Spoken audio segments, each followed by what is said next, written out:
बिल्कुल, ये म्यूज़िक के साथ, संगीत के साथ आपका स्वागत होना चाहिए था और हमने ये आपके लिए प्ले किया। तुषार जी, बहुत शुक्रिया आपका समय देने के लिए। जीएसटी का इम्प्लीमेंटेशन हो गया तुषार जी, और हमने देखा कि उसके पहले ऑटो स्टॉक्स ने बड़ी अच्छी दौड़ लगाई। कंज्यूमर अप्लायंसेज वाले जो शेयर थे, वहां पर भी हमने अच्छी बाइंग देखी। एफएमसीजी शेयर उतने नहीं चले। अब यहां से बाजार को आप कैसे देख रहे हैं, और आपके हिसाब से वो कौन से पैक्स हैं जो बाजार को यहां से आगे ले जाएंगे? क्या रीडिंग है मार्केट में आपकी?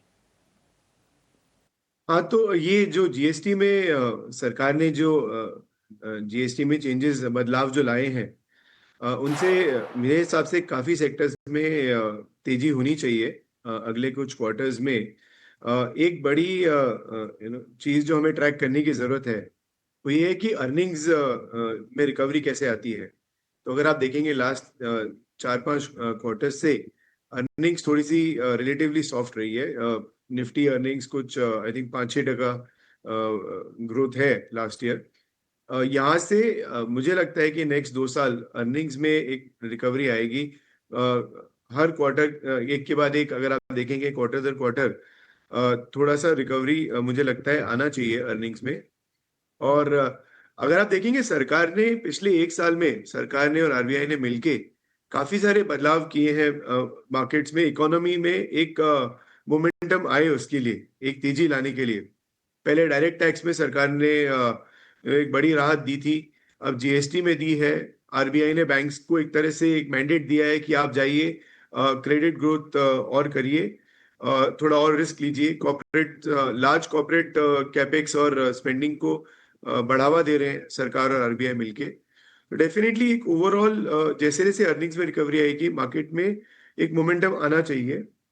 आपने सही कहा, कंज्यूमर ड्यूरेबल्स में, ऑटोज में, कंज्यूमर डिस्क्रिशनरी में पिछले कुछ महीनों में थोड़ी तेजी आई है। मेरे हिसाब से ये तेजी बरकरार रहेगी, कंटिन्यू रहेगी। लेकिन यहाँ से we have to be very stock specific. सब कुछ चलेगा ऐसा नहीं है। और खासकर जैसे आपने एफएमसीजी कहा, एफएमसीजी में खासकर we have to be very stock specific. जहां जहां पे भी हमें लगता है कि एक अर्निंग्स का मोमेंटम रहेगा और वैल्यूएशन में थोड़ा करेक्शन आया है पिछले 1 साल में, वहां पे हम थोड़ा बाइंग देख सकते हैं आगे जाके। बट डिस्क्रिशनरी कंज्यूमर ओवरऑल, चाहे वो कंज्यूमर ड्यूरेबल्स हो, चाहे वो ऑटोज हो, डेफिनेटली चाहे वो रिटेल साइड पे हो, डेफिनेटली ट्रैक्शन यहाँ से रहेगा। मुझे लगता है कि अगर मार्केट में तेजी खेलनी है ओवरऑल, तो सबसे ज्यादा और सबसे एकदम बोलते ना फ्रंट एंड सेंटर अपॉर्चुनिटी जो है वो बैंक्स में और एनबीएफसीज में ही रहेगी। इस पॉकेट पे डेफिनेटली हमें ध्यान देना चाहिए।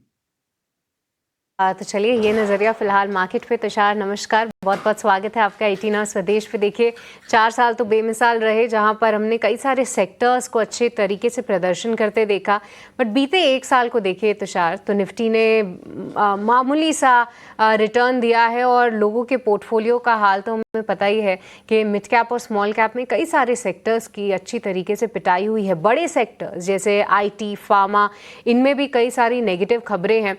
तो तुषार, अब अगर किसी को अपने नए निवेश की तैयारी करनी है तो किस तरीके से सेक्टर एलोकेशन वो कर सकते हैं? क्या आप हमारे दर्शकों की सहायता करेंगे एक पोर्टफोलियो डिजाइन करने में? एटलीस्ट सेक्टर वाइज एलोकेशन कितना करना चाहिए, या कौन से सेक्टर्स आपको पसंद आ रहे हैं फिलहाल जहां पर थोड़ा वेटेज बढ़ा सकते हैं वो?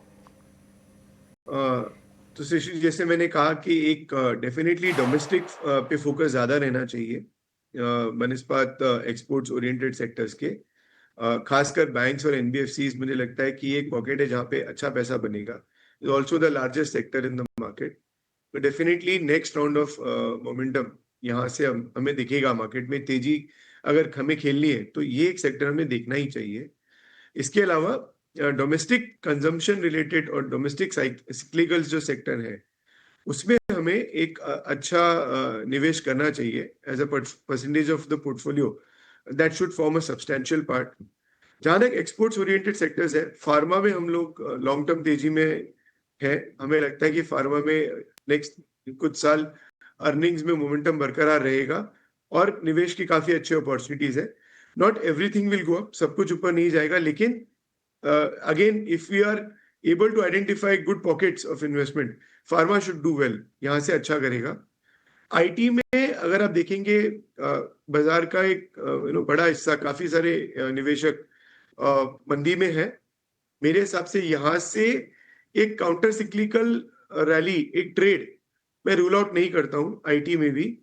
दो लॉन्ग टर्म इन्वेस्टमेंट के लिए अभी यहाँ पे क्लैरिटी नहीं है कि यहाँ से नेक्स्ट 3-4 साल में सेक्टर कैसे बिहेव करेगा, बट एक short term rally definitely possible है। ऑलराइट, और एक स्पिरिट्स हमें लगता है अच्छा डोमेस्टिक में और करना चाहिए। ऑलराइट, तो चलिए कई सारे सेक्टर्स हाईलाइट किए हैं। तुषार, देखिए मार्केट के साथ साथ आपकी रुचि कविता लिखने में भी है, हम इससे वाकिफ़ हैं। तो देखिए आज का जो हमारा दिन है वो काफ़ी खास है हमारे लिए, और हमारे कई सारे दर्शक जो हमारे साथ जुड़े हुए हैं। तो मार्केट के करेंट मूड और माहौल को देखते हुए क्या कुछ लाइनें हैं आपके पास कविता के फॉर्म में, आप कैसे उसको डिफाइन करेंगे? मुझे पता था सृष्टि आप जाने नहीं दोगे इसके बिना, तो मैंने कुछ 4-5 लाइनें लिखी थी। Just allow me minute, I will just read them out. एक सेकेंड। तो मार्केट एक्चुअली ऐसा है कि हमें कविता लिखने पर मजबूर कर देता है कभी कभी। अगर आप देखोगे अभी का माहौल, अगर मैं आपको डिस्क्राइब करूं, so I am just reading out these are lines I wrote yesterday specifically for ET Now स्वदेश। बिल्कुल। तारीफ के भूखे ट्रंप भाई साहब के टैरिफ ने किया बेहाल। तारीफ के भूखे ट्रंप भाई साहब के टैरिफ ने किया बेहाल। नवरात्रि में अनेक रंग हो चाहे, पोर्टफोलियो का रहे बस एक लाल। पांव के नीचे से जमीन खिसकी, सिर पर रहे न बाल। मेरे हैं वैसे अभी। पांव के नीचे से जमीन खिसकी, सिर पर रहे न बाल। चलते फिरते लड़खड़ा रहे, खुद को रहे संभाल। पैसे पूरे लग गए, आधी कीमत का रह गया है माल। जहां भी जाए लोगों से को मिलता, पूछने को बस यही सवाल। मार्केट में तो मस्त उथल पुथल है, भैया आपके कैसे हैं हाल। धन्यवाद। वाह, बहुत बहुत शानदार तुषार, बहुत बहुत शुक्रिया ये कविता के लिए और हमारे साथ आज जुड़ने के लिए भी। और हमें उम्मीद है कि हमारे दर्शकों को आपसे अच्छी गाइडेंस मिली हो।